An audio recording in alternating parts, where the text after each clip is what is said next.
نحمده ونصلي على رسوله الكريم، أما بعد، فأعوذ بالله من الشيطان الرجيم. بسم الله الرحمن الرحيم. اهدنا الصراط المستقيم صراط الذين أنعمت عليهم غير المغضوب عليهم ولا الضالين. صدق الله العظيم. کل پشاور میں ایک سانحہ ہوا، ایک مسجد کے اندر ایک دھماکہ ہوا اور اس کے نتیجے میں تقریباً اس وقت تک جو خبریں آ رہی ہیں کوئی 60 کے قریب پولیس کے لوگ اور دیگر لوگ مارے گئے اور وہاں مسجد کی ایک حصہ بھی منہدم ہو گیا.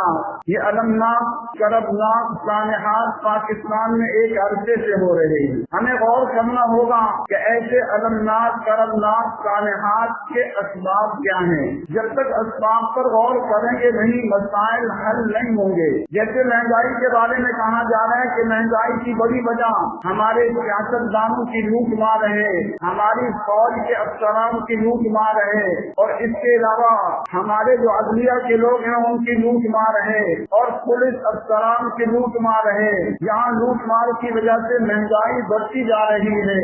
جیسے ان کے اسباب یہ ہیں تو یہاں بھی المیہ یہی ہے کہ ایسے المناک کربناک واقعات پاکستان میں کیوں ہو رہے ہیں. اس کی وجہ ہمارے بعض سیاستدان ہیں، ہمارے بعض جرنیل ہیں اور بعض عدلیہ کے لوگ ہیں اور بعض علماء ہیں. یہ سارے کے سارے لوگ پاکستان کے اندر 75 سال سے اسلامی نظام کا راستہ روکے کھڑے ہیں. جب آپ اسلامی نظام کا راستہ روکیں گے اور ظلم و ستم کو روا رکھیں گے اور ظلم و ستم کے لیے پولیس کو فوج کو ایجنسیوں کو آگے کریں گے تو پھر ایسے سانحات کا پتہ رہے گا.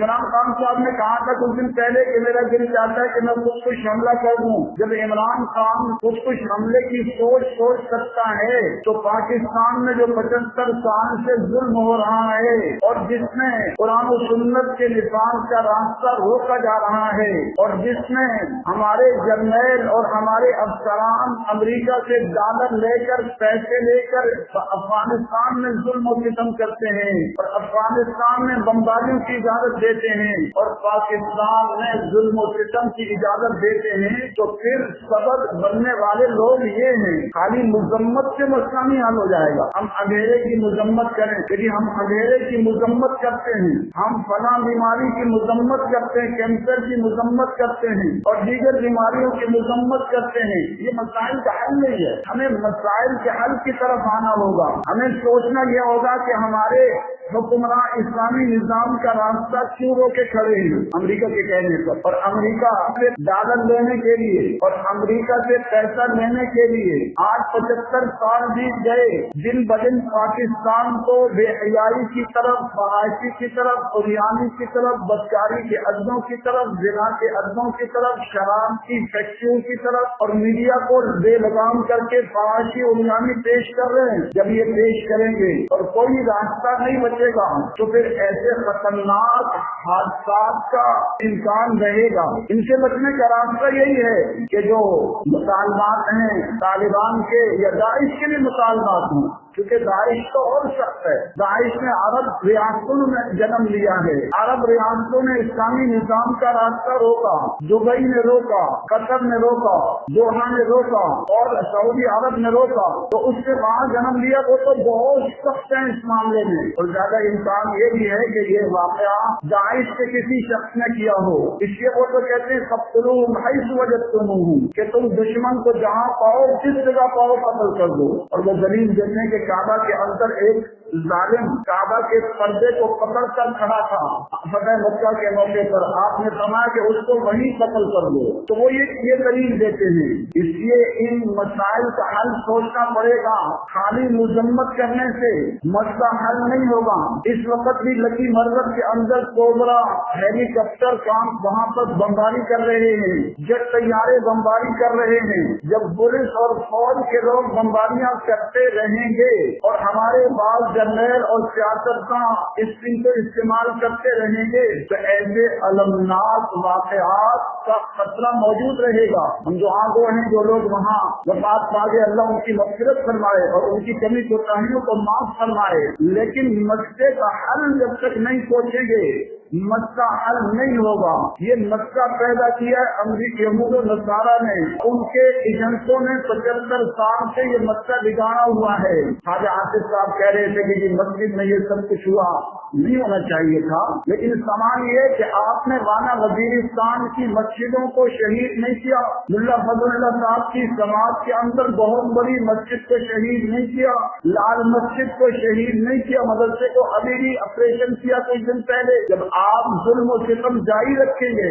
تو پھر ایسے المناک شرمناک واقعات کا خطرہ موجود رہے گا۔ بیماری کے اسباب دیکھے جاتے ہیں، مثلاً کوئی انسان زیادہ میٹھا کھا رہا ہے، جب میٹھا زیادہ کھائے گا تو شوگر ہوگی، میٹھا زیادہ کھائے گا تو دانے نکلیں گے۔ اب وہ میٹھا کھانا تو نہیں چھوڑتا۔ آپ کے ہم شوگر کی مذمت کرتے ہیں، شوگر کی بھرپور مذمت کرتے ہیں، ہم جو دانے نکل رہے ہیں اس کی مذمت کرتے ہیں، تو مذمت سے مسئلہ حل نہیں ہوگا۔